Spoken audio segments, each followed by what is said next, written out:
Storytelling for most of us brings to mind fairy tales, fiction and fables. It is the age-old art of telling compelling tales by transporting and transforming the listener or reader. These stories can be renditions of actual real-life events and persona, or dramatization of people we know, or be entirely fabricated and fictionalized.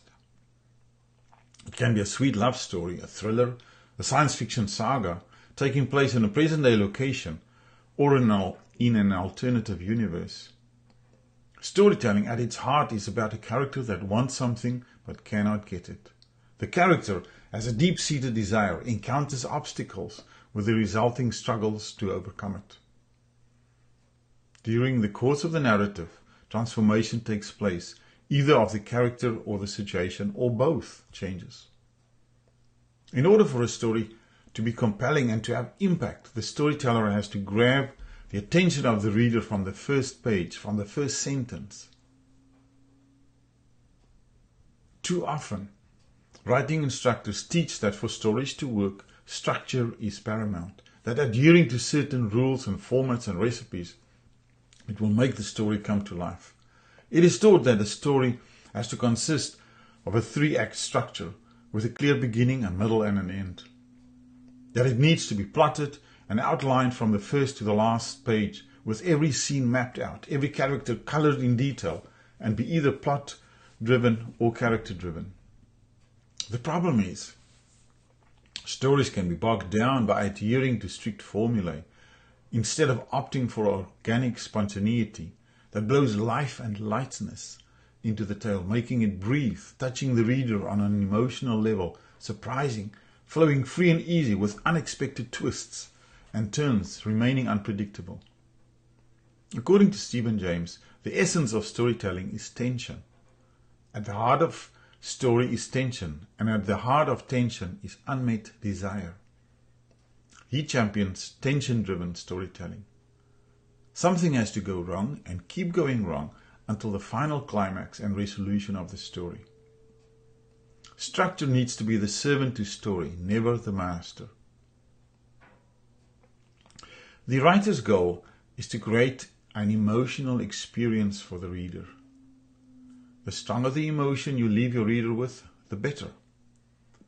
If there's no emotional engagement, no emotional investment, the work has failed.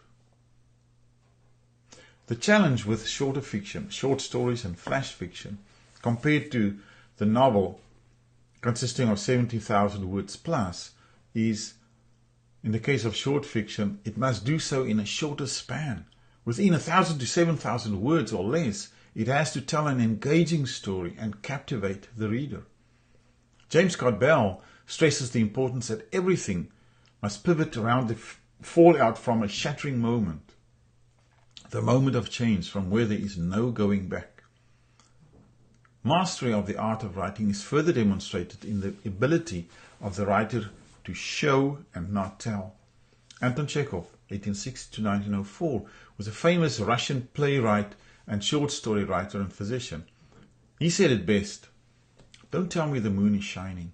Show me the glint of moonlight on broken glass." Show, don't tell, succeeds when emotion is invoked in the reader without telling the reader what to feel.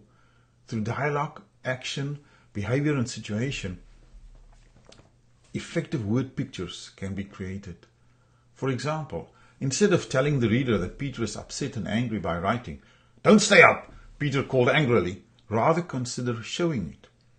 Peter slammed the fridge door.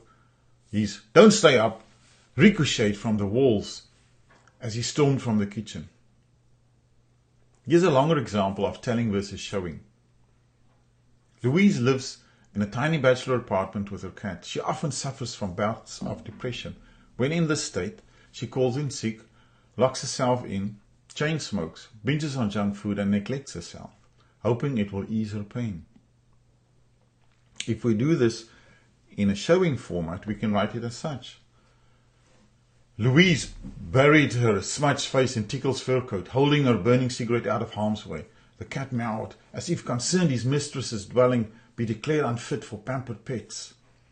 She shooed the animal away as she crushed the cigarette in an overflowing ashtray. Life sucks. "Tickles, where's my lighter?" Finding it, she flicked it several times, inhaled deeply, gave a hacking cough, and rolled off her unmade bed, slushing in slippers to her closet-sized kitchenette. She kicked the empty pizza boxes straight, yanked her pajama pants higher, and scratched her back with the TV remote. What a pigsty. I love it. When do you think you'll be back at work, Miss Lambert? Louise mimicked her supervisor's high-pitched nasal voice. When I'm no longer in the blues. That's when, sister. Shaking the ashtray, the ash into the overflowing sink, she uncapped the 2-liter soda bottle, threw her head backward, and chucked the sweet liquid down. She burped, wiped her mouth, picked up a burning cigarette, and stroked the cat's arched back. What a way to down one's sorrows, now isn't it, Tickle? How do we do this? By reading every day. If you don't read, your writing will suffer. You will struggle to write. Start with 30 minutes. Read for half an hour before you go to bed. By reading different genres. If you only read romance, add contemporary or literary fiction or mystery novels to the mix. If you only read fiction, add a non-fiction book. Try once a month. If you only read non-fiction, you are missing out. Add fiction to your reading list. By reading closer, start paying attention to each word and sentence and paragraph. What did the author have in mind? How did he or she do it?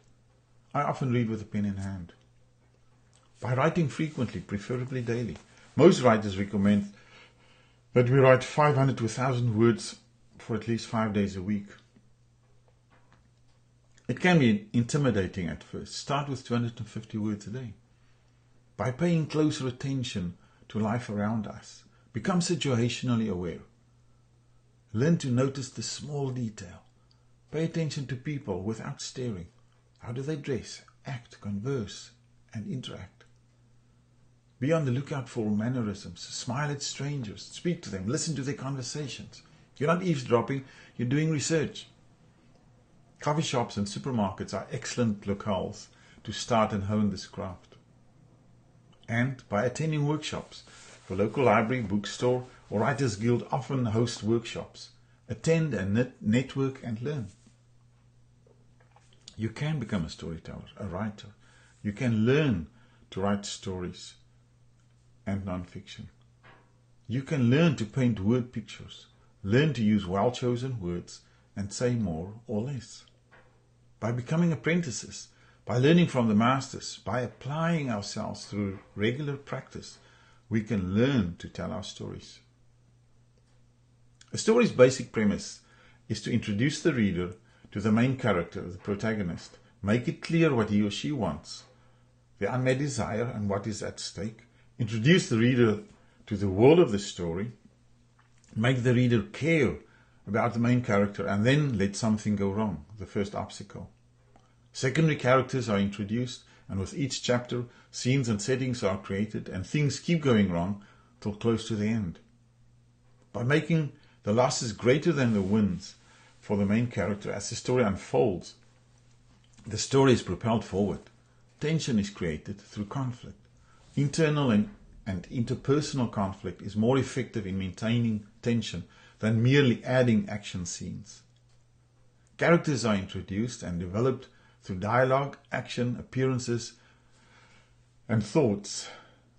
Don't spend unnecessary time describing physical attributes such as eye color and hair color and body shape and size. Personality traits and quirks are more important as it can add to tension and conflict. In telling your story, it is crucial to get the reader to care. If the reader doesn't care about your protagonist, your main character, they won't care about your story. And they will care if they know what is at stake. Remember, a story that breathes and surprises and flows freely, delighting your reader on every page, is far more important than can ever be achieved by doggedly sticking to a rigid structure or formulae on writing.